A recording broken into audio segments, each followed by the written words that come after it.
This Sierra finally getting a break from all the active weather that we've seen over the course of the week, but we are about to return to multiple storms heading inland, and it's going to hit over not only Christmas week, but also New Year's week as well. So kind of timing out what we're going to be seeing. First of all, over the weekend, we've got a couple of things.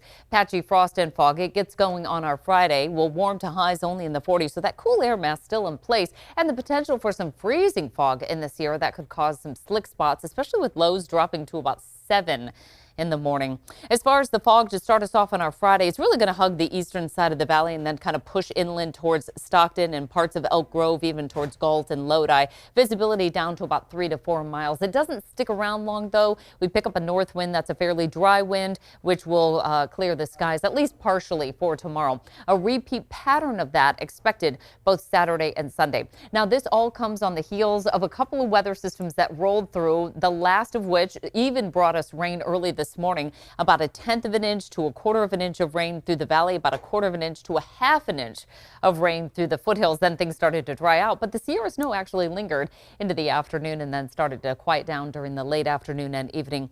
As far as our total rainfall, now this is looking really good throughout Northern California. We're anywhere from about 6 inches of rain to over 11 inches of rain. Even for Sacramento, we're talking 11 inches. So that's not just along the coast here in places that are more used to those kinds of totals, at least at this point in the season.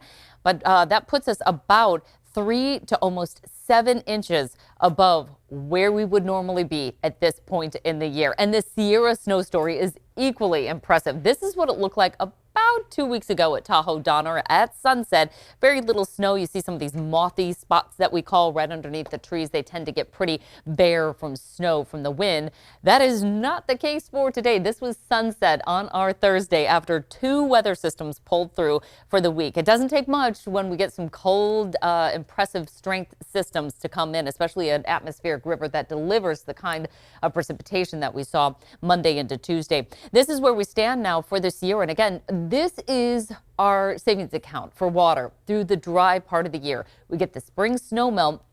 So if we can keep these types of numbers all the way through April, when the warmer, drier weather starts to arrive, all of this heads down the hill into the watersheds, our reservoirs, and feeds us with water through the summer season. So the Northern Sierra at 91% of average, Central Sierra at 101% of average, and the Southern Sierra at 99% of average. Coming off of 2 years of drought, we need numbers that are going to be much higher than this. If we weren't to get any more snow for the rest of the year, April 1st averages, we're only about 20% there. So we still have a ways to go. And I think this storm lineup is going to be good news, despite the fact that it happens over the holiday travel period. There's going to be windows of opportunities. A little too early to time that out right now, but it kind of gives us a heads up. Okay, it's not going to be all clear, smooth sailing for travel throughout the state or the Pacific Northwest. We basically have patchy morning frost and fog through Sunday. Then next week is when the rain and snow return and travel delays as well.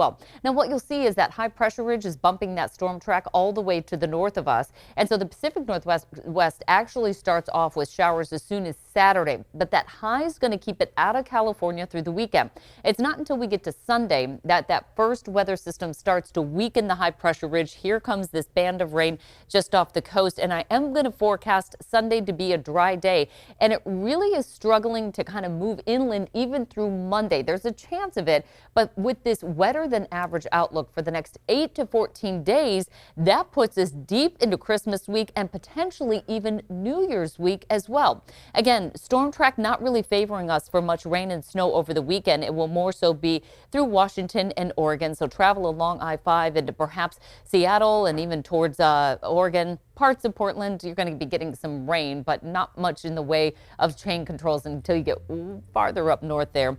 And then for Sunday, there's that band of rain. Again, just kind of sitting off the coast, the main plume here, not really making much of a push until we get to Monday evening through Tuesday. Now California is starting to get into the action. And again, that storm track is to the south. So it's now started to move from the north down to the south, opening the opportunity for a wet week ahead. You can see just wave after wave kind of moving its way inland here all the way through Christmas Day and for the day after. Starting to clear out for Southern California, but there will be periods here where we see rain heavy at times for Southern California. And then look at this. The snow level will possibly be coming down along I-5 towards Shasta all the way up into Washington and Oregon. So just be prepared for lots of changing conditions next week.